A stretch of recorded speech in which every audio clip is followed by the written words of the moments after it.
దేవుని స్తోత్రం. మీ అందరికి నా వందనాలు. హల్లెలూయా. కృపామయుడా నీలో నా కృపామయుడా నీలో నా నివసింపచేసినందునా ఇదిగో నా స్తుతులు సింహాసనం నీలో నివసింపచేసినందునా ఇదిగో నా స్తుతులు సింహాసనం కృపామయుడా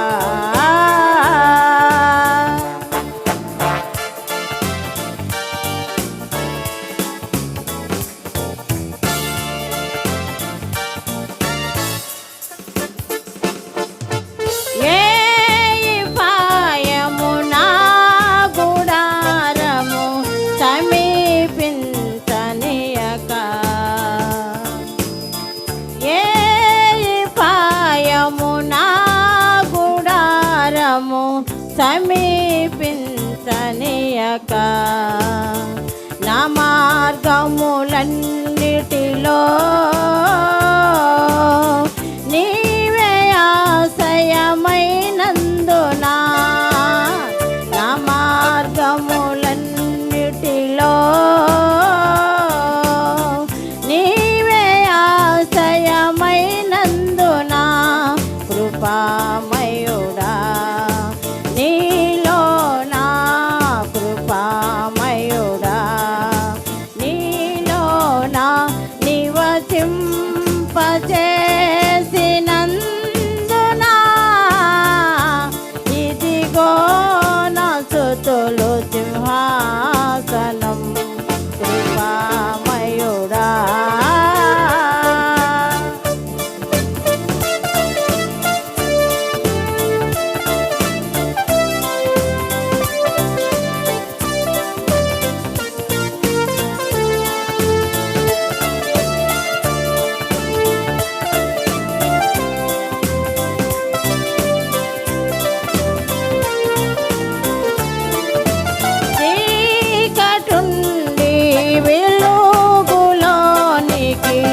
నన్ను పిలచినటో యోమయా చీకటుండి వెలుగులోనికి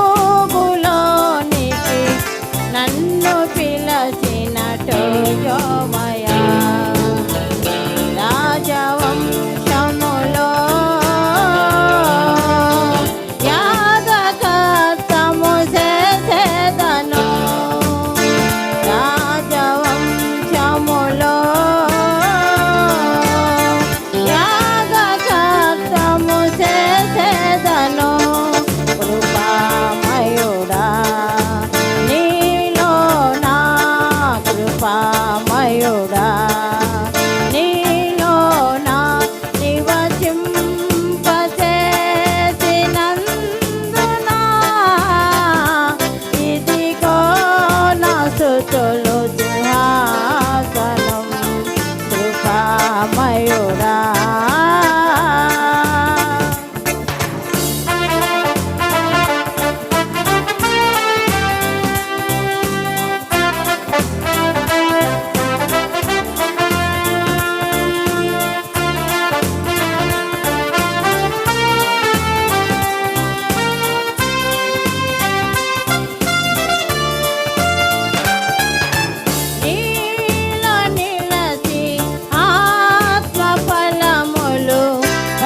కృపామయుడా.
రక్తము చెంది రక్షించిన యేసుక్రీస్తు ఆరాధన.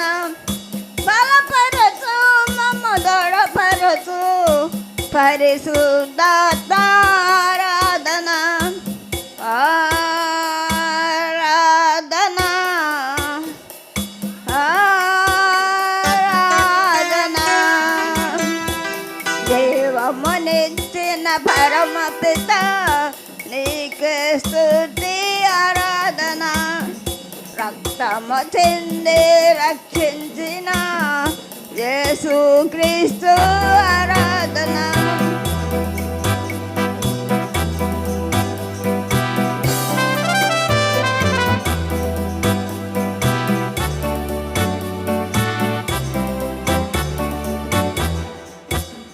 నాలో ఉన్న ఊపిరి నీవు ఇచ్చిన కానుక, నేను పొందిన రక్షణ ప్రభు నీవు చేసిన త్యాగము. మరువను నిన్ను యేసయ్యా, మరువను నీదు త్యాగము. జీవించిన మరణించిన ఇక నీ కోసమే యేసయ్యా. ఆరాధన ఆరాధన దేవమునిచ్చిన పరమ పిత నీకే స్తుతి ఆరాధన. రక్తము చెంది రక్షించిన యేసుక్రీస్తు ఆరాధన.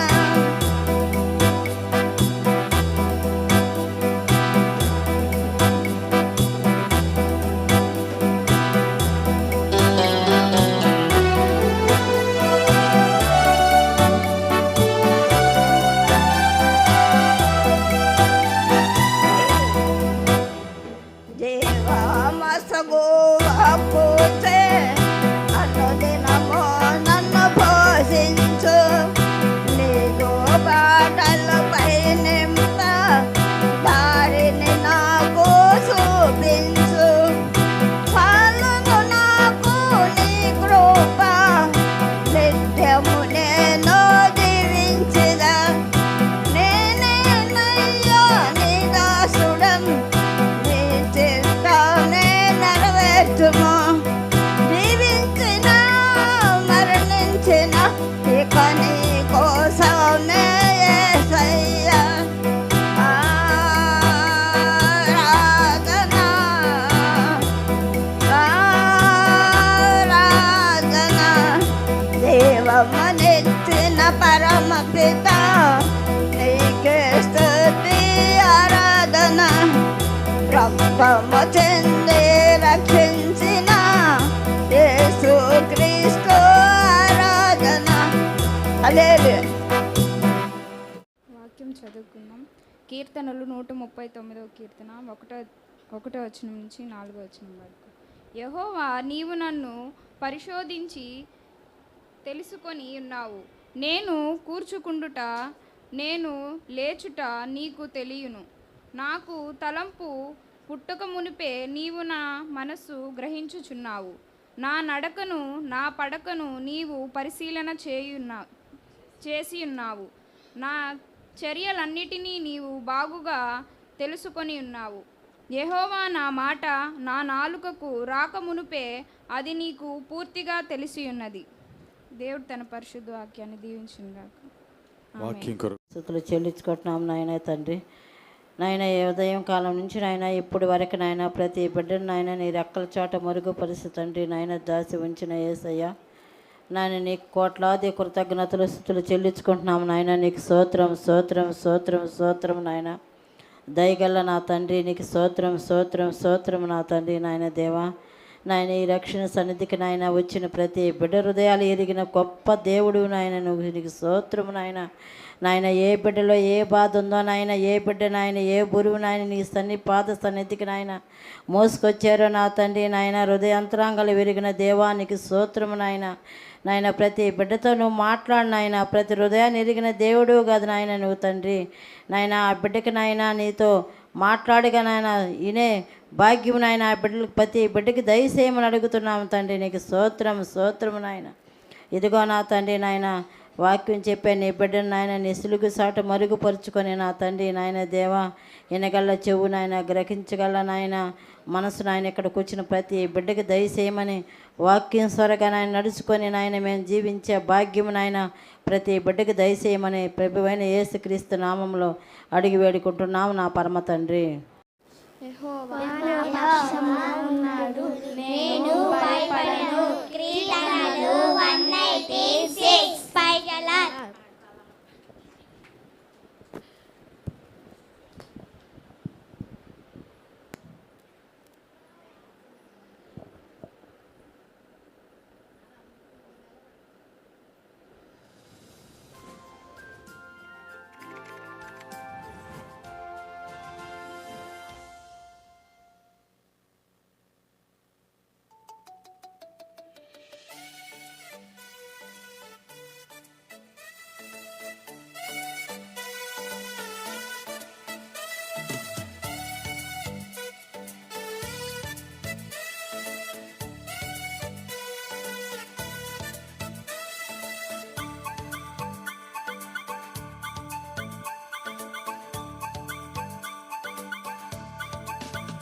చిన్ని గొర్రె పిల్లల నీ గంతులేసేదన్, యేసయ్య కొరకై నీ పాట పాడేదన్. చిన్ని గొర్రె పిల్లల నీ గంతులేసేదన్, యేసయ్య కొరకై నీ పాట పాడేదన్.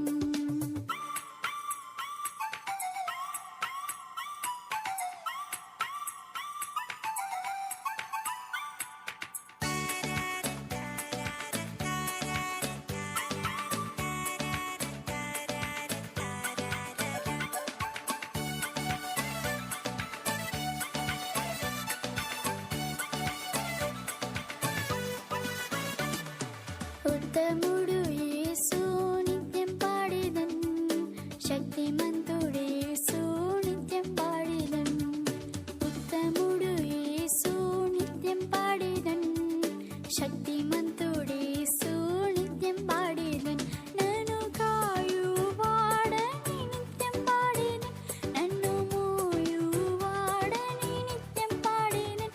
నన్ను కాయువాడని నిత్యం పాడేదన్, నన్ను మోయువాడని నిత్యం పాడేదన్. నా సర్వస్వం తానని నిత్యం పాడేదన్, తను లేకుంటే లేనని నిత్యం పాడేదన్. చిన్ని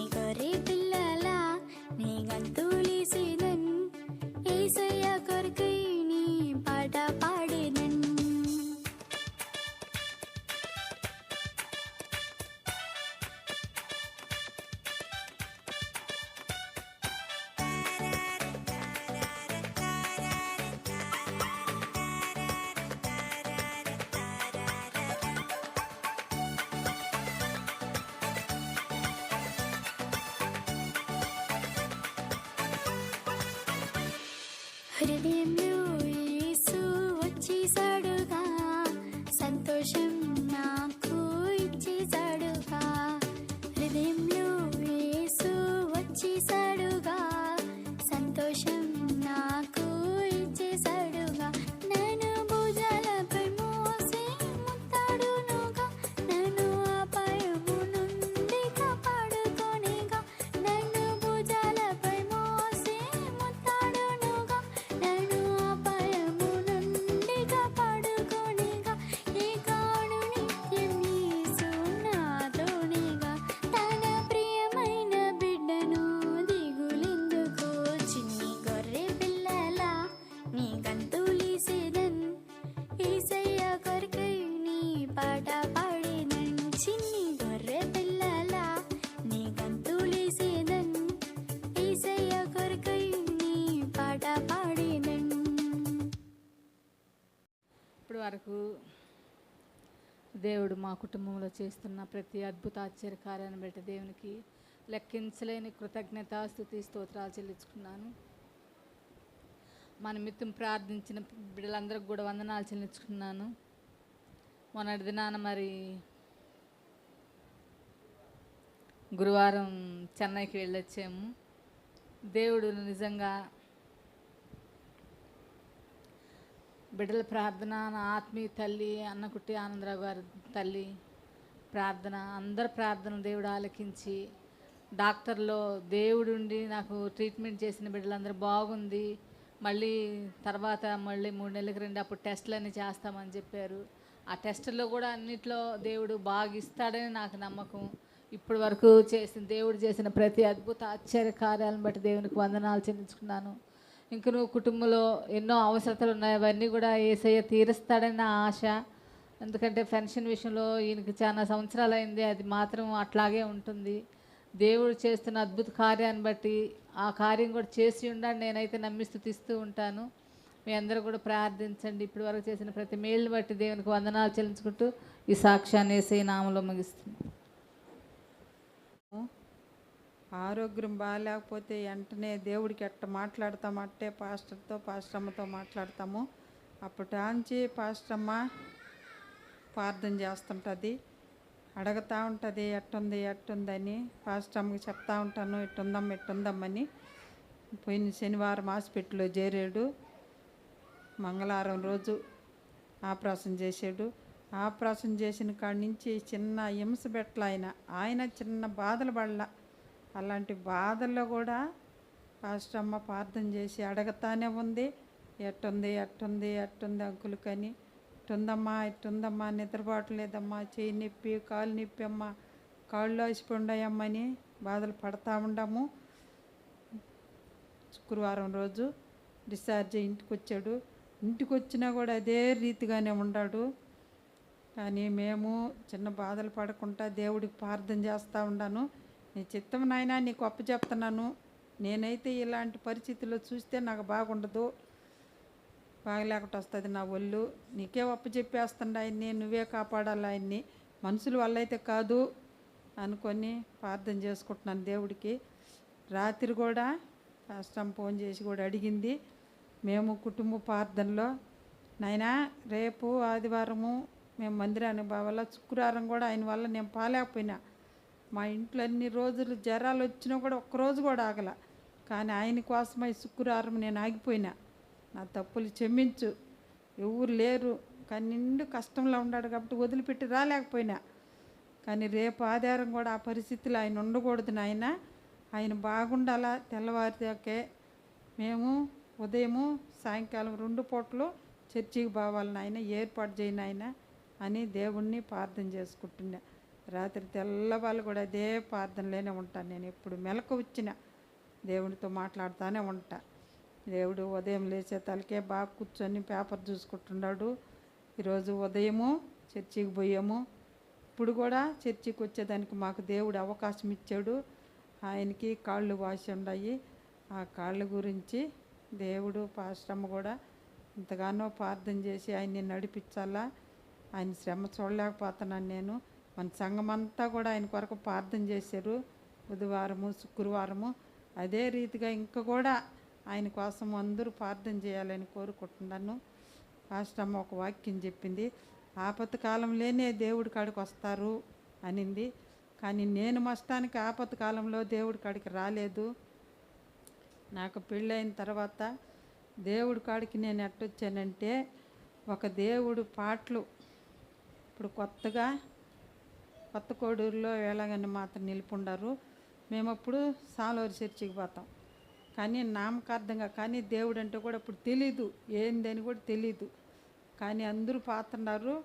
మా నిలుపుడు వాళ్ళు మొత్తము, మా ఆడపడుచులు, మా అత్తోళ్ళు, మా మరుదులు అందరూ. కానీ నేను కూడా వాళ్ళు కూడా పాతున్నాను. ఆ బస్సులో ఎక్కిన తర్వాత దేవుడు పాటలు పెట్టారు. ఆ పాటలు విని నేను మనసు పూర్తిగా దేవుడిని నమ్ముకున్నాను. మనసు పూర్తిగా అప్పుడు ఆలించి దేవుడిని తెలుసుకొని అప్పుడు ఆలించి నేను దేవుళ్ళో ఉన్నాను. దేవుడు నాకు ఎన్ని ఆపదలు వచ్చినా, ఎన్ని కష్టాలు వచ్చినా కూడా నన్ను కాపాడుతూనే ఉన్నాడు. కానీ నాకెన్ని వచ్చినా కానీ ఇంట్లో కుటుంబంలో మస్తానికి నాకు ఏ సమస్య రాకుండా దేవుడు నన్ను కాపాడుతూనే ఉన్నాడు. దేనికి ఇబ్బంది లేకుండా కూడా నన్ను కాపాడుతున్నారు. మొన్న రిటైర్డ్ అయినప్పుడు కూడా రిటైర్డ్ అయిపోతుంది, ఎట్ట బతుకుతాదు అని అన్నారు. కానీ ఇప్పుడు వరకు కూడా దేవుడు ఒకరికి నలుగురు ఇంట్లో ఉండాము. దేవుడు మా ఇంట్లో ఆయన పింఛన్తో దేవుడు మమ్మల్ని కాపాడుకుంటూ వస్తున్నాడు. ఒకరి కాడకు పోయి చెయ్యి సాపునిచ్చేవాడిని కాదని చెప్పాడు. ఒకరి కాడ తల దించని నిన్నని చెప్పాడు. నాకు జనవరిలో వచ్చే వాగ్దానం కూడా అదే రీతిగా వస్తుంది.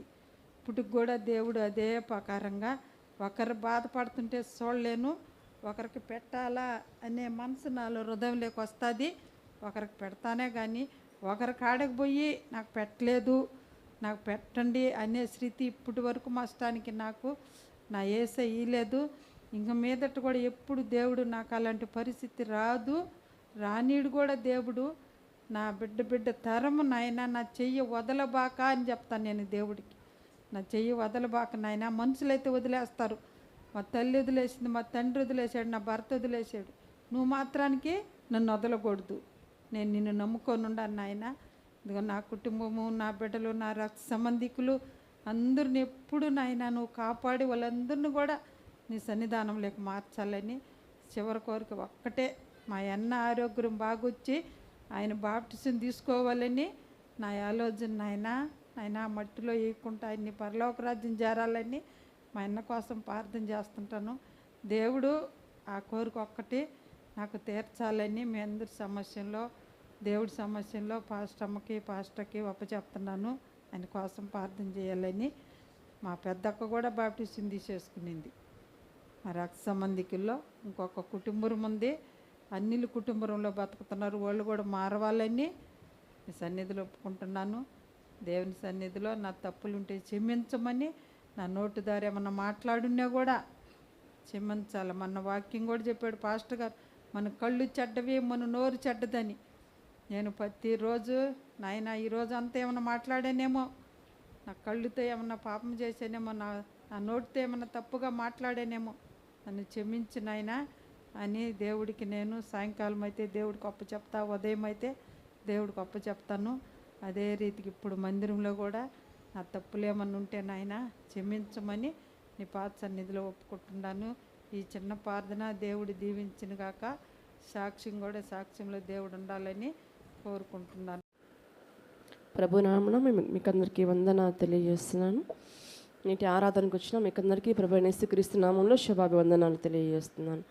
ఈ దినం మనకు ఏర్పాటు చేయబడిన బైబిల్ భాగాన్ని మనము చదువుకున్నాము.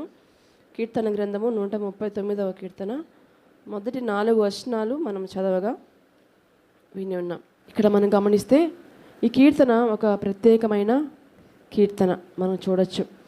ఒక పర్ఫెక్ట్ లైఫ్, ఒక మంచి జీవితాన్ని మనం జీవించాలంటే, దేవుని సంకల్పాలు మన జీవితంలో మనం ఎరగాలంటే ఈ కీర్తన మనము పదే పదే చదువుకోవడము మంచిది. ఇక్కడ కీర్తనాకారుడైన దావీదు అంటున్నాడు, నేను కూర్చోవడము నేను లేయడము నీకు తెలుసు. ఈరోజు మనల్ని ఎవరన్నా సాయంత్రం కల్లా మీరు ఎన్నిసార్లు ఎక్కడ కూర్చున్నారంటే మనం చెప్పగలమా? చెప్పలేం. ఎందుకంటే మనకు దానిపైన దృష్టి ఉండదు. అసలు దానికి మనం కౌంట్ చేయం, ఎక్కడ కూర్చున్నామో ఎక్కడ లేస్తున్నామో అవంతా మనం గమనించాం కదా. కానీ దేవుడు వాటిని కూడా మనం ఎక్కడ కూర్చుంటున్నాము, ఎన్నిసార్లు కూర్చుంటున్నాము, ఎవరితో కూర్చుంటున్నాము, ఏ స్థలంలో కూర్చుంటున్నాము, ఎందుకు కూర్చుంటున్నాము, అవన్నీ కూడా ఆయన మన గురించి లెక్క పెడతా ఉంటాడు, మన గురించి రికార్డ్ చేస్తూ ఉంటాడు. ప్రియమైన దేవుని బిడ్డలారా, మన దేవుడు మనమైతే మనం కూర్చోవడమే, మనం లేయడమే మనము అది లెక్క పెట్టుకోలేం. కానీ ఈ ప్రపంచంలో ఉన్న ప్రతి ఒక్కరి నడతలు, కూర్చోడాలు, లేయడాలు ఇవన్నీ దేవుడు గమనించే దేవుడు. ఎందుకంటే మన దేవుడు అనంత జ్ఞాని అయిన దేవుడు, సర్వశక్తిమంతుడు, సర్వవ్యాపి. అంటే సర్వంలో వ్యాపించి ఉండే దేవుడు. అంటే ఒక మైక్లోనో ఒక గోడలోనో ఉండేవాడు కాదు, కానీ ఆయన అంతకు మించి ఈ మందిరంలో తన మహిమతో వ్యాపించి ఉండే దేవుడు ఆయన. అలాంటి దేవుడు మనం కలిగి ఉన్నాం అలాంటి దేవుడిని. అయితే మనం ఎక్కడ ఎవరితో ఏ స్థలంలో కూర్చోకూడని స్థలాల్లో కూర్చుని ఉంటాం. కొన్నిసార్లు మాట్లాడకూడని వ్యక్తులతో మాట్లాడుతుంటాం. నోరు జారి అనేక మన మాటలు మాట్లాడేస్తుంటాం. మాట్లాడేసాక నాలుగు గరుచుకుంటాం, అయ్యో అనవసరంగా చెప్పేసానే వీళ్ళకి అనుకుంటాం కదా. అయితే మన గురించి మన దేవుని దగ్గర ఒక రికార్డు ఉంది. ఒక సీసీ కెమెరా పెడితే మన గురించి, ప్రతి ఒక్కరి గురించి ఎలాగైతే ఒక ఆఫీస్లో అయినా ఒక మందిరంలో అయినా ఎక్కడున్నా ఆ సీసీ కెమెరా ఎలాగైతే ప్రతిదీ కూడా రికార్డ్ చేస్తుందో, అలాగే దేవుడు మన జీవితంలో జరిగే ప్రతి ఒక్కటి రికార్డ్ చేస్తూ ఉంటాడు. వాటిని గురించి మనము దేవునికి ఒక దినాన లెక్క చెప్పాలి.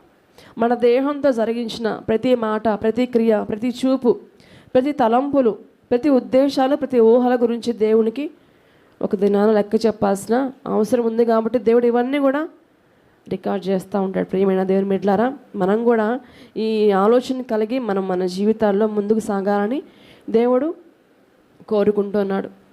మన తలంపులు ఆయనకి తెలుసు, మన ఆలోచనలు ఆయనకి తెలుసు. ఎప్పుడు తెలుసు? తలంపు పుట్టక మునిపే.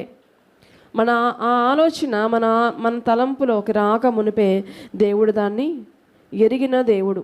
మన నడక, ఎక్కడికి నడిచామో, ఎన్ని అడుగులు వేసామో. ఇది నా స్మార్ట్ వాచ్లు అందరికి వచ్చేసి అది చేతి తగిలించుకుంటే సాయంత్రం కల్లా అసలు ఎన్ని అడుగులు వేసారో మీరు, ఒక 6,000 వేసారా, 8,000 అడుగులు వేసారా, అదంతా రికార్డ్ చేస్తుంది. ఒక చిన్న స్మార్ట్ వాచే అంత రికార్డ్ చేయగలిగితే మన దేవుడు అనంత జ్ఞాని కదా. ఆయన ఎన్ని కౌంట్ చేయగలడు, ఎన్ని చూడగలడు, ఆయన ఏదైనా కానీ చూడగల దేవుడు. కాబట్టి మనం నడిచేటప్పుడు ఎలా ఉంది మన నడక? వంకర మార్గాల్లో ఉందా? వంకర త్రోవలు నడిచిపోతున్నామా? స్ట్రైట్గా నడుస్తున్నామా? మన ఆలోచనలు తప్పిపోతున్నాయా? మన తలంపులు వేరువేరుగా వెళ్ళిపోతున్నాయా? మన మందిరంలో కూర్చున్న మన ఆలోచనలు ఎలా అయిపోతుంటాయి?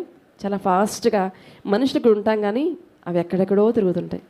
ఇంట్లో ఉంటాయి కొంతమంది అబ్బా అనవసరంగా వచ్చాను, ఎప్పుడెప్పుడు అయిపోతుందా, ఎప్పుడెప్పుడు వెళ్ళి మాకు ఇష్టమైన ప్రోగ్రాం కానీ ఇష్టమైన ప్రదేశానికి కానీ మేము వెళ్దామా అన్న ఆలోచనలు పలు విధాలుగా మన మనసుల్లో తొణికిసలాడుతూ ఉంటాయి. అయితే ప్రియమైన దేవుని బిడ్డలారా, మన దేవుడు మన పడక విషయంలో కూడా, పడుకొని మనం ఏం ఆలోచిస్తున్నాం కూడా ఆయనకి తెలుసు. ఆయా రకాల తలంపులు, ఆలోచనలు, మన నడకలు, మన చర్యలు అన్నీ దేవుడు తెలుసుకున్నాడు అని మనం గ్రహించినప్పుడు మనకెంత భయం కలిగి ఉండాలి మనం. కానీ లేచిన దగ్గర నుంచి మన ఆలోచనలు మనవే, మన క్రియలు మనవే, మన తలంపులు మనవే, మన మాటలు మనవే. ఈ దినాన్ని నుంచి మనము ఒక నిబద్ధత కలిగి దేవుడు నన్ను చూస్తున్నాడు. ఒక సీసీ కెమెరా మనం చూస్తుంటే మనం జాగ్రత్తగా ఉంటాం. అయ్యో ఈ పని చేయకూడదు, ఇలా మాట్లాడకూడదు, వాళ్ళు చూస్తారేమో, సీసీ కెమెరాలో రికార్డ్ అయిపోతేమో అని అనుకుంటాం కదా. అలాగే మన దేవుడు సీసీ కెమెరా కన్నా ఉన్నతులైన దేవుడు. కాబట్టి మనం ఎక్కడెక్కడ నడుస్తున్నాం, ఎక్కడ కూర్చుంటున్నాం, ఎక్కడ లేస్తున్నాం, ఇవన్నీ మనం గమనించుకొని మన జీవితాల్లో ముందుకెళ్ళాలని దేవుడు కోరుకుంటున్నాడు. మన రహస్య స్థితి, చీకటి గదిలో వెళ్ళి చేసే పనులు, అది ఫోన్ అయినా ఏదైనా, మన దేవుడు అనంత జ్ఞాని అయిన దేవుడు సమస్తానైనా చూస్తున్నాడు. మనం దేవునికి దాని గురించి లెక్క చెప్పాల్సిన అవసరం ఉంది. మన తలంపులు ఎలాంటివంటే మనం గమనిస్తే అవి పాపపు తలంపులు. పోతీఫర్ భార్య యోసేపుని చూసినప్పుడు ప్రతిదినం అంట ఆమె అతన్ని ప్రోత్సహిస్తూ ఉండేదంట. నాతో గడుపు, నాతో ఉండు, నాతో సైనించు, ఎవ్వరు లేరు ఇంట్లో, నువ్వు నేనే ఉన్నాము, ఈ పాపం చేద్దామని యోసేపునామా పాపపు తలంపులతో పిలిచినప్పుడు యోసేపు అక్కడి నుంచి పారిపోయాడు. ఎందుకు?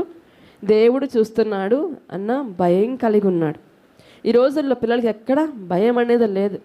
దేవుడు చూస్తున్నారని భయం లేదు, తల్లిదండ్రులు చూస్తున్నారని భయం లేదు. ఇష్టం వచ్చినట్టు వారి జీవితాల్లో ముందుకి వెళ్తూ ఉన్నారు. అయితే ప్రియమైన దేవుని బిడ్డలారా, ఎవ్వరు లేరు అనుకుని యోసేపు కూడా ముందుకెళ్ళుంటే మన యోసేపు గురించి ఇంత గొప్పగా చెప్పుకోం. పాపానికి దూరంగా యోసేపు పారిపోయాడు. దేవుడు మనుషులు చూసినా చూడకపోయినా, మనిషి ఉన్నా లేకపోయినా దేవుడు నన్ను చూస్తున్నాడు, ఇంత ఘోరమైన పాపాన్ని నేను మూట కట్టుకోలేను అని అక్కడి నుంచి పారిపోయాడు యోసేపు.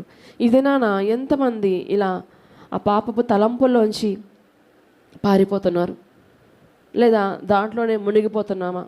ఎక్కడ మన క్రియలు పాపపు తలంపుల నుంచి దూరంగా మారాల. మన తలంపులు మంచిగా మారాలంటే ఏం చేయాలంటే ఆయన సన్నిధికి మనము రావాల్సిందే. వచ్చిన మనం గొమ్మగా కూర్చొని వెళ్ళిపోవడం కాదు, మన స్థితి దేవుని ముందు పెట్టాలా. అయ్యా నా తలంపులు ఇలా ఉన్నాయి, మనుషులు ఎవరికి నా తలంపులు తెలియదు, నేను చాలా మంచివాడిని అనుకుంటున్నారు, కానీ నా తలంపుల ఊహ కేవలము చెడ్డదయ్యా, నీకు వ్యతిరేకంగా నేను జీవిస్తున్నా, నీకు వ్యతిరేకంగా మాట్లాడకూడదు అని అనుకుంటూనే ఆ పాపాన్ని నేను చేసేస్తున్నాను ప్రభా.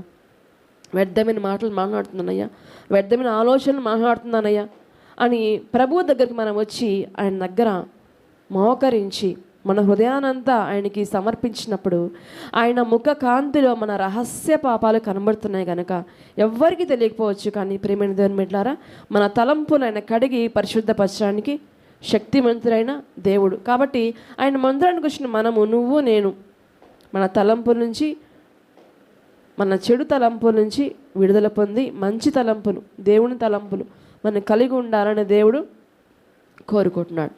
మన తలంపులు మన జీవితాన్ని నిర్దేశిస్తాయి. ముఖ్యంగా యవ్వన బిడ్డలు మనం గమనిస్తే, యవ్వన బిడ్డలు మాకు చాలా లైఫ్ ఉందనుకొని ఇష్ట ప్రకారం జీవిస్తారు, దేవునికి దూరంగా జీవిస్తారు. లోకంలో అంతా ఎంజాయ్ చేసేశాక ఎప్పుడో ముసలితనంలో దేవుని దగ్గరికి వస్తే ఆయన క్షమించేస్తాడు, ఆయన క్షమించడానికి సిద్ధ మనసు గల దేవుడు కదా అని అనుకుంటారు. కానీ ఈ రోజున మనం చూస్తే చిన్నపిల్లల దగ్గర నుంచి ముసలాల వరకు ఎప్పుడు ఎవరు ప్రాణం విడుస్తారో తెలియదు.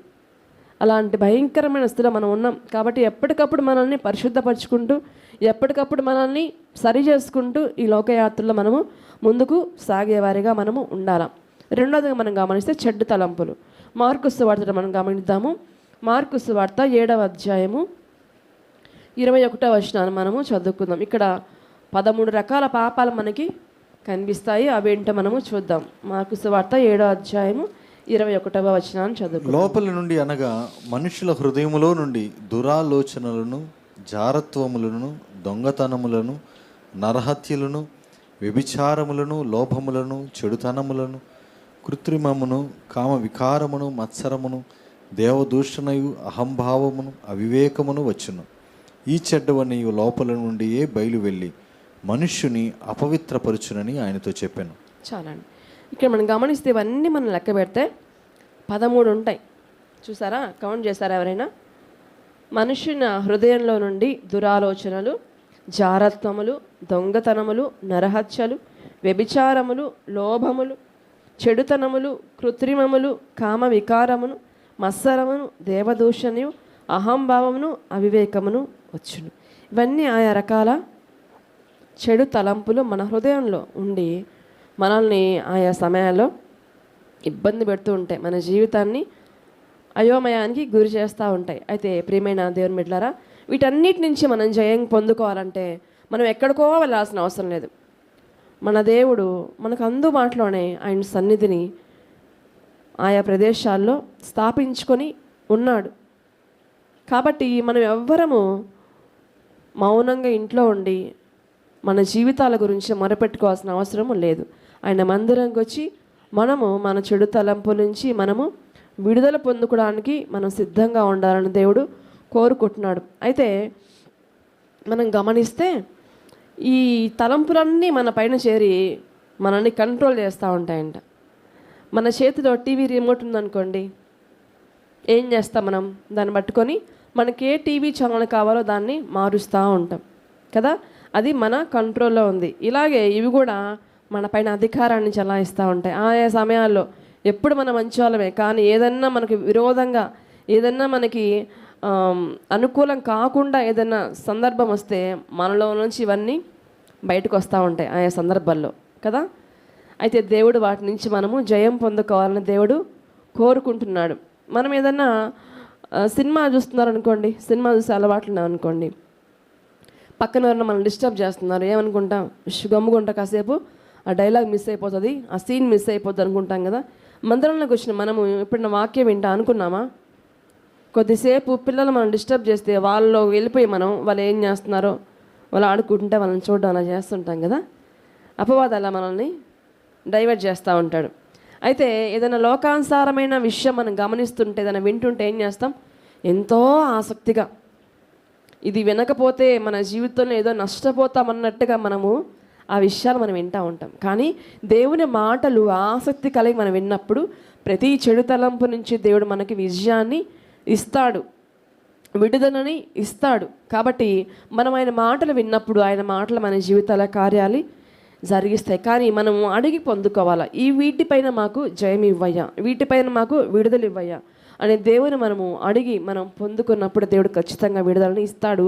అట్టి తలంపులు ఎవరైనా మన పైన కలిగి ఉంటే వాళ్ళ పని కూడా దేవుడు చూసుకుంటాడు. చూద్దామా? ఎస్తేరు గ్రంథంలో మనం గమనిస్తే, ఎస్తేరు గ్రంథంలో మనం ముఖ్యంగా మొర్దెకై, ఎస్తేరు, హామాను వీరిని మనము గమనించవచ్చు. మొర్దెకై ఒక యూదుడు. హామానికి సాష్టాంగ నమస్కారం చేయలేదన్న కోపంతో అతని మీద పగబట్టి అతని జాతి వారందరినీ నాశనం చేయాలా అనే చెడ్డ తలంపు కలిగి ఉన్నాడు హామాను. ఆ చెడ్డ తలంపు గురించి మొర్దెకైకి తెలియదు. మొదటిగా అతని తలంపుల్లో వచ్చిన ఊహ ఎవరికి తెలియదు కదా. కానీ దేవుణ్ణి తెలుసుకొని ఆ సమస్య నుంచి వారికి విడుదలను ఇచ్చాడు. అంటే దేవుడు అంటాడు, మీ తలంపు రాక మునిపే దేవునికి తెలుసు. ఎవరైనా మీ పైన విరోధంగా ఏదన్నా తలంపులు కొనసాగించాలని, ఏదైనా ఉద్యోగంలో కానీ, ట్రాన్స్ఫర్స్ విషయంలో కానీ, వీటిని అకారణంగా ఈ ప్రదేశం నుంచి వేరే ప్రాంతానికి పంపించేయాలి అనుకున్నప్పుడు కానీ, ఏదైనా మనకి విరోధంగా మనుషులు మన పట్ల జరిగించాలని అన్న తలంపు కలిగి ఉన్నప్పుడు, అది మనకి తెలియకపోయినా ఆ తలంపు దేవునికి తెలుసు. కాబట్టి మన పక్షంగా ఆయన విరోధులతో పోరాడే దేవుడు. ఇక్కడ హామాను ఒక ఉరికయ్యని మొర్దెకై కొరకి తయారు చేస్తాడు, అతన్ని ఉరిదీయించాలి అని. కానీ మనం చూసినట్లయితే ఒక గొప్ప కార్యం, ప్రార్థన ద్వారా, ఉపవాస ప్రార్థన ద్వారా దేవుడు ఆ యూదా జాతి వారందరినీ రక్షించి, ఏ శత్రువైతే వారిపైన పగబట్టి చెడు తలంపులు కలిగి ఉన్నాడో అతన్నే ఆ ఉరికయ్య మీద ఉరి తీసేలాగా చేస్తాడు. మన దేవుడు సమస్తాన్ని చేయగల దేవుడు. అలాంటి తలంపులతో ఎవరైనా ఉన్నప్పటికీ ఆ తలంపు నుంచి మనకి దేవుడు, ఆ కార్యాల నుంచి మన దేవుడు తప్పిస్తాడు. ఎప్పుడంటే మనం ఆయన మార్గాల్లో ఉన్నప్పుడు.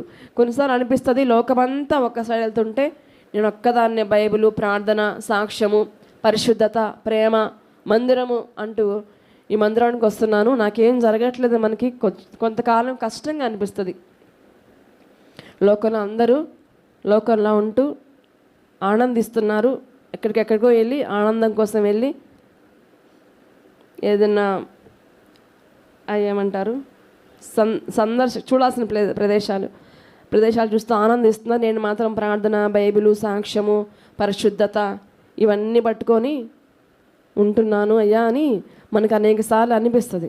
కానీ మనము దేవుని సన్నిధిలో గడిపే సమయము వ్యర్థంగా అయితే పోదు. మొదటిగా మనకి కష్టంగా అనిపించిన ఆ దారి మనకి ఎప్పటికీ విశాలతనే తీసుకొస్తుంది, ప్రతి కష్టం నుంచి మనల్ని తప్పిస్తుంది. అయితే లోకంలో ఆనందించే వాళ్ళు ఎప్పటికైనా కానీ వాళ్ళు దేవుని సన్నిధికి రావాల్సిందే. దేవుడు మాత్రం విడిచిపెట్టాడు. ఎందుకంటే ఈ మార్గము సత్యమైన వాక్యము మనకు దేవుడు అందిస్తున్నాడు. కాబట్టి మొదటిగా మనం చూసాము, మన తలంపులు పాపపు తలంపులు. ఆ తర్వాత చెడు తలంపులు. అయితే దేవుడు మన జీవితాల్లో కలిగించే తెలుసుకునే ఒక అంశం ఏంటంటే, మన కన్నీరు ఆయన తెలుసు, మన కష్టం ఆయన తెలుసు. అది తెలిస్తే మనం చాలా సంతోషంగా ఉంటుంది కదా. అవును, నా దేవుడు నా కష్టాన్ని చూస్తున్నాడు, నా వేదన చూస్తున్నాడు, నా ఇబ్బంది ఆయనకి తెలుసు అని మనం అనుకుంటాం కదా. దానితో పాటు మనలో ఉన్న వేషధారణ తెలుసు, మనలో ఉన్న అసూయ తెలుసు, మనలో ఉన్న అబద్ధాలు తెలుసు. దేవునికి ఇవన్నీ కూడా తెలుసు అన్నప్పుడు మనలో భయం రావాలి. వాటిని మనము విడిచిపెట్టగలగాలి. ఆ విడిచిపెట్టగలగాలంటే దేవుని మనము వేడుకోవాలి. మూడో అంశం మనం గమనిద్దాము. మొదటిగా చెడు తలంపులు, పాపపు తలంపులు, చెడు తలంపులు చూసాము. ఇన్ని తలంపులు కలిగిన మనకు దేవుడు మరొక అవకాశాన్ని ఇస్తున్నాడు ఆయన బిడ్డలుగా ఉండడానికి. ఆయన రూపంలో మనల్ని చేసుకున్న దేవుడు మన మనసులో ఊహల్లో ఉన్నదంతా కేవలం చెడ్డదని తెలుసుకొని కూడా మనల్ని ప్రేమిస్తూ మనకు ఒక రెండో అవకాశాన్ని దేవుడు ఇస్తున్నాడు. యెషయా గ్రంథము 55వ అధ్యాయము 7వ వచనాన్ని మనము చదువుకుందాం. యెషయా గ్రంథము 55వ అధ్యాయము 7వ వచనాన్ని. భక్తిహీనులు తమ మార్గమును విడువవలెను, దుష్టులు తమ తలంపులను మానవలెను. వారు యెహోవా వైపు తిరిగిన ఎడల ఆయన వారి యందు జాలిపడను. చాలు. వారు యెహోవా వైపు తిరిగిన ఎడల ఆయన జాలిపడే దేవుడు. అలాగని ప్రతిరోజు ఆయనకి ఇష్టమైన కార్యాలు చేస్తూ నా మీద జాలిపడాయా అంటే అది మంచి పని కాదు. ఒకసారి మనము చెడు మార్గం నుంచి బయటకు వచ్చాక ఎప్పటికి కూడా దాన్ని విడిచిపెట్టే ఉండాలని దేవుడు కోరుకుంటున్నాడు. ఆయన వైపు మనం తిరిగినప్పుడు, అంటే ఆ పాప మార్గాలు, ఆ మార్కుస్తు వార్తలో ఉన్న ఆ 13 పాపాల నుంచి మనం విడిచిపెట్టి ఆయన వైపు తిరిగినప్పుడు మనకు దేవుడు నిజంగా మంచి మనసుని, మంచి తలంపుల్ని, మంచి ఉద్దేశాలని, మంచి ఆలోచనల్ని, మంచి కార్యాలు చేసే మనసుని దేవుడు మనకు ఇవ్వడానికి శక్తిమంతుడు. అయితే ఆయన వైపు మనము తిరగాలి. ఆయన వైపు మనం తిరిగి ఆయన్ని పట్టుకోవాలి. నువ్వు నా దేవుడు ప్రభువా, నువ్వు నాకు సహాయం చేయ అని ఆయన్ని వేడుకోవాలి. అప్పుడు ఆయన మన పైన జాలిపడి మన తలంపుల నుంచి మనకు విడుదలను ఇస్తాడు. ఆయన కనికరం మన పైన కొమ్మరిస్తాడు. అయితే మనం చూస్తే మన తలంపులు ఎంత చెడ్డవో, కానీ దేవుని తలంపులు కూడా మనము చూద్దాం. ఆయన తలంపులు ఎటువంటివో. ఇర్మియా గ్రంథము 1వ అధ్యాయము 5వ వచనం మనం గమనిస్తే ఇర్మియాని ఏర్పాటు చేసుకున్న ఈ తీరు మనము చూద్దాం. ఇర్మియా గ్రంథం 1వ అధ్యాయము యెహోవాకు నాకు ప్రత్యక్షమై ఇలాగ సెలవిచ్చెను, గర్భములో నేను నిన్ను రూపింపక మునుపే నిన్ను ఎరిగితిని, నీవు గర్భము నుండి బయలుపడక మునుపే నేను నిన్ను ప్రతిష్ఠించితిని. చాలు.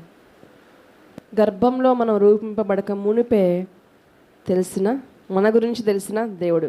ఇంకో వర్షం మనం చదువుదాం. 139వ కీర్తనలోనే 16వ చరణాన్ని మనము చదువుకుందాం. నేను పిండమునై ఉండగా నీ కన్నులు నన్ను చూచెను, నియమింపబడిన దినములలో ఒక్కటైనా కాక మునిపే నా దినములన్నీ నీ గ్రంథములో లిఖితము లాయెను. మనం పిండంగా ఉండగా తల్లి గర్భం ఎవరిని చూస్తారా? మనల్ని ఎవరు చూడాల, కానీ దేవుడు మనల్ని చూసారా? చూడగానే ఆయన మన దినాలు, ఇన్ని దినాలు వీళ్ళు ఇలా ఉంటారు అని ఆయన గ్రంథంలో రాసుకున్నా అంట. ప్రియమైన దేవుని బిడ్డలారా, మన తలంపులు విడిచిపెట్టి ఆయన వైపు తిరిగినప్పుడు ఆయన తన పరిశుద్ధమైన తలంపులతో మనల్ని దీవించే దేవుడు. యెషయా గ్రంథము 55వ అధ్యాయము 9వ చరణాన్ని మనం చదువుకుందాం. యెషయా గ్రంథము 55వ అధ్యాయము 9వ చరణం. ఆకాశములు భూమికి పైన ఎంత ఎత్తుగా ఉన్నవో నీ మార్గముల కంటే నా మార్గములు, మీ తలంపుల కంటే నా తలంపులు అంత ఎత్తుగా ఉన్నవి. చాలు. ఇంకంతకన్నా మనకేమీ అవసరం లేదు. మనం కొంచెం కావాలని కోరుకుంటే దేవుడు మన పట్ల ఉన్నతంగా జరిగించే దేవుడు. అన్ని సందర్భాల్లో మన పక్షాన్ని నిలబడే దేవుడు మనకుంటే మనకి ఏ విషయంలో కూడా దిగులు పడాల్సిన అవసరము లేదు. ఏదన్నా ఇబ్బంది మనకు వచ్చిందంటే మనం పరీక్షించుకోవాలి, నాలో ఎక్కడో పొరపాటు ఉంది కాబట్టి ఆయన సన్నిధిలో ప్రభువా, ఎక్కడ నేను తప్పు చేశానా, ఎక్కడన్నా నీకు విరోధంగా నేను జీవించానా, ఎక్కడన్నా నేను పాపపు తలంపులు కలిగి ఉన్నానా, నాకు తెలియపరచు, నన్ను సరిచెయ్యి అని ఆయన అడిగినప్పుడు ఆయన మనకు తెలియజేస్తాడు. పలానా విషయంలో నువ్వు ఇలా ఉన్నావు. అప్పుడు మనం సరి చేసుకున్నప్పుడు దేవుడు మనకి ప్రతి సమస్య నుంచి విడుదలనైనా ఇచ్చే దేవుడు. కీర్తన గ్రంథం 40వ కీర్తన 5వ చరణాన్ని చదువుకుందాము. 40వ కీర్తన 5వ చరణము.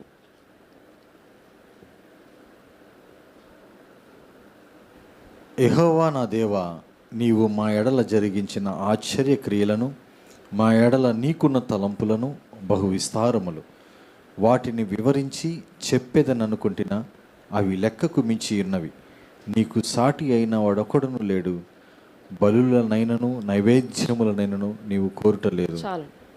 ఇక్కడ మనం గమనిస్తే 40వ కీర్తన 5వ చరణంలో, యెహోవా నా దేవా, నీవు మా ఎడల జరిగించిన ఆశ్చర్య క్రియలు, మా ఎడల నీకున్న తలంపులు ఎటువంటివి? కొంచెం అన్నాడా? బహు విస్తారములు. వాటిని వివరించి చెప్పాలనుకుంటే అవి నాకు ఎలా ఉన్నాయి? లెక్కకు మించిన కార్యాలు ఆయన మన పట్ల జరిగించే దేవుడు. ఐగుప్తులోకి ఇశ్రాయేలు వెళ్ళినప్పుడు వాళ్ళకి చాలా బాగుంది అక్కడ. కానీ రాను రాను ఆ రాజులు మారడం, యోసేపుని ఎరుగని రాజు రావడము, ఆ తర్వాత వీళ్ళు బాగా విస్తరించడం చూసి ఆ ఫరోకి వీళ్ళపైన ఏం కలిగింది? కఠినమైన స్వభావము కలిగింది. ఆయన అనుకున్నాడు, ఈ ఇశ్రాయేలీలు కలవరంతో నింపబడాల, ఆనందంగా ఉండకూడదు, వీళ్ళు విస్తరించకూడదు, వ్యాపించకూడదు, అణిచివేయబడాల, అభివృద్ధి చెందకూడదు, ఒత్తిడితో నింపబడాలి, కష్టాన్ని అనుభవించాలి.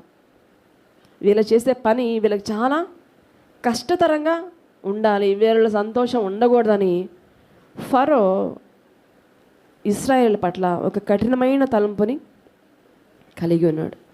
కష్టపెట్టారు ఐగుప్తీయులు ఇశ్రాయేలుని. అయితే దేవుడు విడిచిపెట్ల వాళ్ళని. మోషేను వాడుకున్నాడు.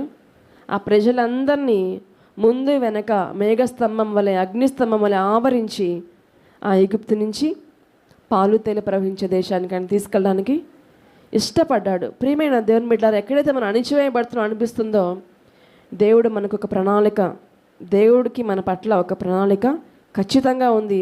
విడిపించడానికి ఆయన శక్తిమంతుడైన దేవుడుగా ఉన్నాడు. అయితే మనం చేయాల్సిన పని ఏంటంటే ఇర్మియా గ్రంథము 13వ అధ్యాయము 16వ వచనం మనము చదువుకుందాము. ఇర్మియా గ్రంథము 13వ అధ్యాయము 16వ వచనాన్ని చదువు. ఆయన చీకటి కమ్మ చేయగా మునుపే, మీ కాళ్ళు చీకటి కొండలకు తగలక మునుపే, వెలుగు కొరకు మీరు కనిపెట్టుచుండగా ఆయన దాన్ని గాఢాంధకారముగా చేయక మునుపే, మీ దేవుడైన యెహోవా మహిమ గలవాడని ఆయనను కొనియాడుడి. చాలండి.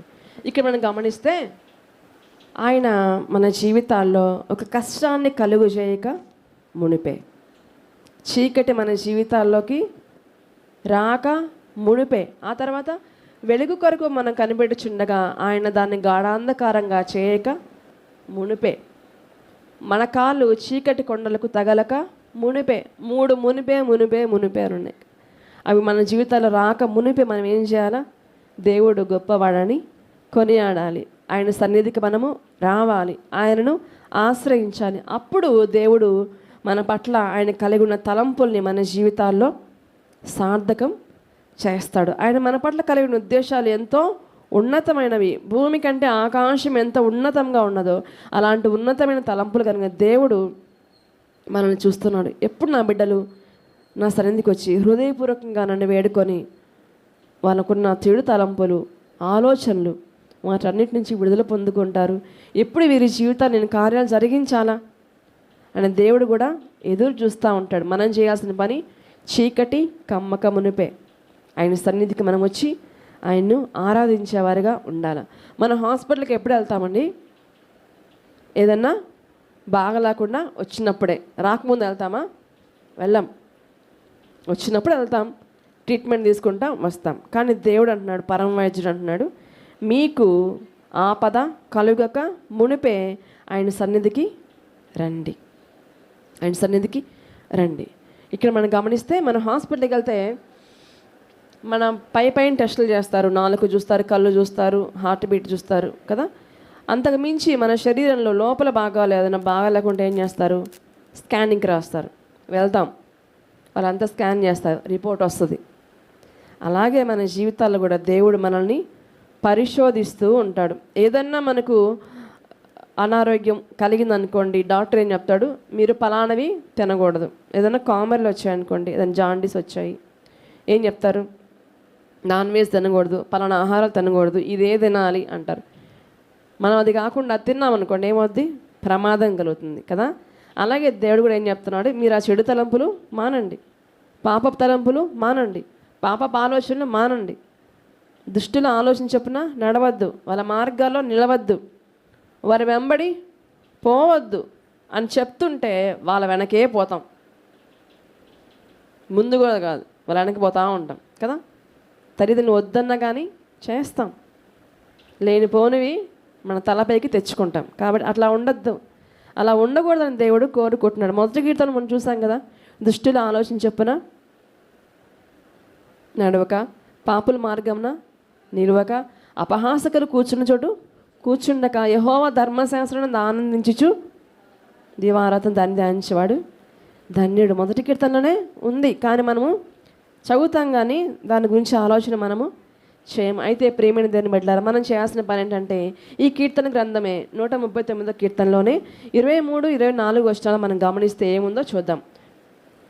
మొదటి వచనంలో పరిశోధించి అనుంది, ఈ వచనాల్లో కూడా పరిశోధించి అనుంది. గమనిద్దాం. 23, 24 చరణాలు చదువుకుందాం. దేవా, నన్ను పరిశోధించి నా హృదయమును తెలుసుకొనుము, నన్ను పరీక్షించి నా ఆలోచనలను తెలుసుకొనుము. నీకు ఆయాసకరమైన మార్గము నా యందున్నదేమో చూడుము, నిత్య మార్గమున నన్ను నడిపింపుము. చాలండి. ఇక్కడ మనం గమనిస్తే ఇందాక మనం స్కానింగ్ గురించి విన్నాం కదా, అదనమాట ఇది. దేవా, నీవు నన్ను పరిశోధించి నా హృదయాన్ని తెలుసుకోయ్యా, నా హృదయంలో ఏముందో, ఎటువంటి తలంపులు ఉన్నాయో, ఎటువంటి ఆలోచనలు ఉన్నాయో, నిన్ను కష్టపెట్టే ఉన్నాయేమో, నిన్ను దుఃఖపెట్టే ఉన్నాయేమో, నా హృదయంలో ఉన్నాయేమో, వాటిని నాకు స్కాన్ చేసి చూపించు ప్రభా అని భక్తుడు అడుగుతున్నాడు. మనం కూడా ప్రతిదినము ఈ ప్రార్థన దేవుని సన్నిధిలో చేసుకునేవారిగా ఉండాలి. అయ్యా, నిన్ను బాధ పెట్టేది, నిన్ను దుఃఖపెట్టేవి ఆ మాటలైనా క్రియలైనా నాలో ఉంటే అది నాకు చూపించు ప్రభా, చూపించి అది విడిచిపెట్టడానికి నాకు సహాయం చేయి, నీ నీతి మార్గంలో నన్ను నడిపించు అని మనం ప్రతిదినము దేవుణ్ణి అడగాల. మనకున్న ఒక చెడ్డ ఇదేంటంటే ఇతరులు చూస్తాం, ఇతరుల్లో చెడుతనాన్ని మనం వెంటనే చూస్తాం. మీరు అలా చేయకూడదే, వీళ్ళు చేశారే అంటాం. కానీ మనది మనము సరి చేసుకొని దేవుని సన్నిధిలో నిలబడినప్పుడు దేవుడు మన హృదయాన్ని పరిశోధించి మన హృదయంలో ఏదైనా చూసి ఒకవేళ ఆయన బాధ పెట్టే క్రియలు, మాటలు, తలంపులు, స్వభావం మనలో ఉంటే ఆయన దాని నుంచి మనకు విడుదలని ఇస్తాడు. దుఃఖపెట్టే విధానాలు ఉంటే క్షమించి ఆయన మార్గంలో మనల్ని నడిపిస్తాడు. చివరిగా మనం గమనిద్దాము, జఫన్యా గ్రంథము 2వ అధ్యాయము 2వ వచనం మనం చదువుకుందాము. జఫన్యా గ్రంథము 2వ అధ్యాయము 2వ వచనం. విధి నిర్ణయము కాకమునుపే, యెహోవా కోపాగ్ని మీ మీదికి రాకమునుపే, మిమ్మును శిక్షించుటకే యెహోవా ఉగ్రత దినము రాకమునుపే కూడిరండి. చాలు. విధి నిర్ణయము కాకమునిపే, యెహోవా కోపాగ్ని మీ మీదకి రాకమునిపే, మిమ్మల్ని శిక్షించుటకై యెహోవా ఉగ్రత దినము రాకమునిపే ఏం చేయాలి? కూడి రండి, ఆయన సన్నిధికి రండి, ఆయన మందిరంలోకి రండి, ఆయన్ని ఆశ్రయించండి. ఆ ఉగ్రతను దేవుడు మీ మీద నుంచి తప్పించడానికి సమర్థుడు. కీర్తన గ్రంథం 37వ కీర్తన 23, 24 వచనం మనం చదువుకుందాము. కీర్తన గ్రంథము 37వ కీర్తన 23, 24 వచనాలు మనం చదువుకుందాం. ఒకని నడత యెహోవా చేతనే స్థిరపరచబడును, వాని ప్రవర్తన చూచి ఆయన ఆనందించును. యెహోవా అతని చేయి పట్టుకుని ఉన్నాడు గనుక అతడు నేలను పడినను లేవలేక ఉండడు. చాలు. ఒకని నడత యెహోవా చేతనే స్థిరపరచబడును, వాని ప్రవర్తన చూసి ఆయన ఆనందించును. ఎప్పుడు? ప్రభువా, నా హృదయంలో నీకు ఆయాస్కర మార్గం ఉంటే అది తొలగించు అని దేవుని వేడుకున్న తర్వాత ఆయన ఏం చేస్తాడంటే మనల్ని చేయి పట్టుకొని నడిపించే దేవుడు. కాబట్టి శత్రువు అనేక మార్లు మనల్ని మన తలంపుల్లో, మన ఊహల్లో, మన క్రియల్లో, మన నడతల్లో పడద్రోయాలను చూసినప్పటికీ మనం ఆయన సన్నిధిని ఆశ్రయించి, దేవుడిని ఆశ్రయించి మనం వచ్చినప్పుడు దేవుడు మనల్ని లేపగలడానికి శక్తిమంతుడు. కాబట్టి ఆయన కార్యాలు మనము ముందుకెళ్ళాలని దేవుడు కోరుకుంటున్నాడు. అదే 139 కీర్తన మొదటి వచనంలో పరిశోధించాడు. ఆ లాస్ట్లో కూడా మనం పరిశోధించి మన హృదయంలో ఉన్న తలంపులు తెలుసుకోవడానికి భక్తుడు ఎలాగైతే దేవునికి అధికారం ఇచ్చాడో మనం కూడా మన జీవితంలో మన ప్రభువుకి అధికారం ఇచ్చి, ప్రభువా ఎక్కడ నేను పడిపోతున్నానేమో నాకు తెలియపరచు అని ప్రభువుని అడుగుదాము. దేవుడి కొద్ది మాటలు దీవించినాక అందరం ప్రార్థించుకుందాం. కొద్దిసేపు ఆయన సన్నిధిలో మనల్ని మనం పరీక్షించుకుందాం. ఎక్కడ మన హృదయంలో ఆయన్ని దుఃఖపెట్టే మాటలు, దుఃఖపెట్టే వ్యవహారాలు, దుఃఖపెట్టే సందర్భాలు, దుఃఖపెట్టే నడత మన జీవితాల్లో ఉందో ప్రియమైన దేవుని బిడ్డలారా, ఒక్కొక్కరు ఆయన సన్నిధిలో అడుగుదాం.